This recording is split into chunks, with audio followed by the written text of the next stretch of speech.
on YouTube. This is the very latest news from Fabulous 103 and the Fabulous Pattaya Media Group. It would be great if you liked and subscribed to us. As Kunalukin stepped into power on Friday as Thailand's interim Prime Minister, so he's formed a cabinet and prepares for his initial 4-month tenure with a price to make a difference despite the short time between now and the next election.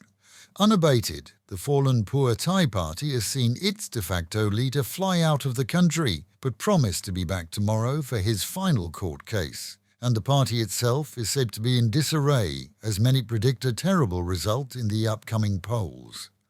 Adding fuel to the flame, and obviously gleeful Hun Sen, Cambodia's equivalent of Thaksin and his former ally, has written to congratulate Anutin and wish for a peaceful and speedy return to the former relationship between the two countries, indicating at least that the conflicts themselves were at least a partial response to the tit-for-tat between the two erstwhile friends.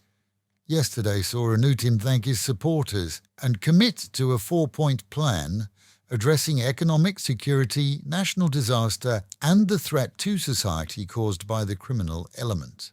In Udantani, a Korean man was under arrest at the weekend following an unprovoked attack on an 81-year-old British expat in a mall there.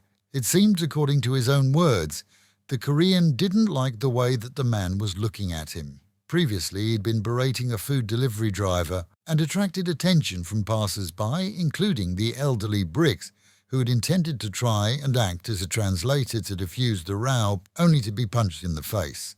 Charged with assault and disorderly conduct, Mr. Lee had attempted to escape police but failed. Revenge is a dish best served cold, as they say, and for one Buddhist tourist coming here that was certainly the case, as he was arrested in a Bangkok airport on arrival as his passport was reported as stolen by UK authorities.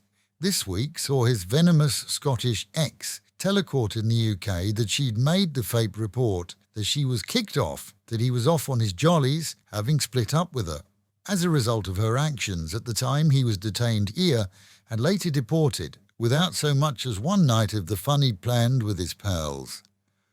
Meanwhile at home, and reports of a 74-year-old British man falling from a hotel balcony reached medics late Friday.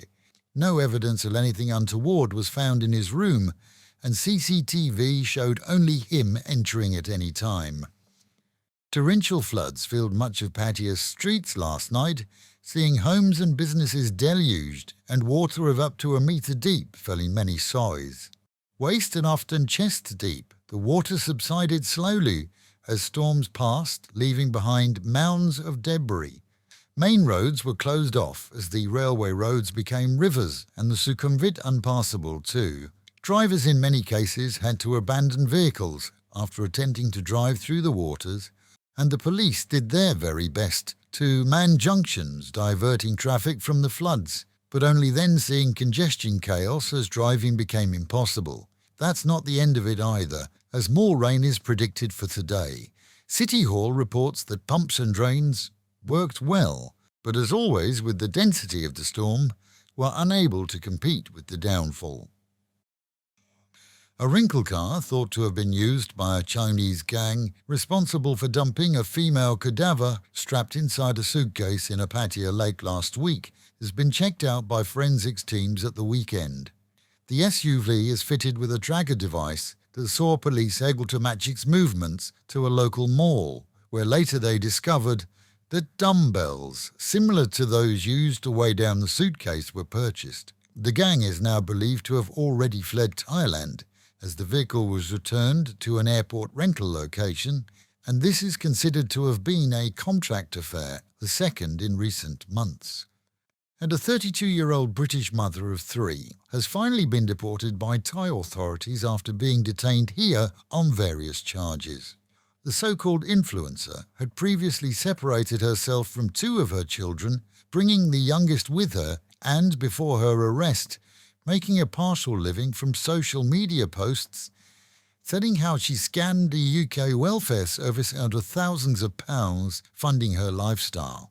None of that was, it seems, true, as now back in the UK, having left the child here with friends and no chance of return, she tells that all of her posts were lies, designed to generate an income.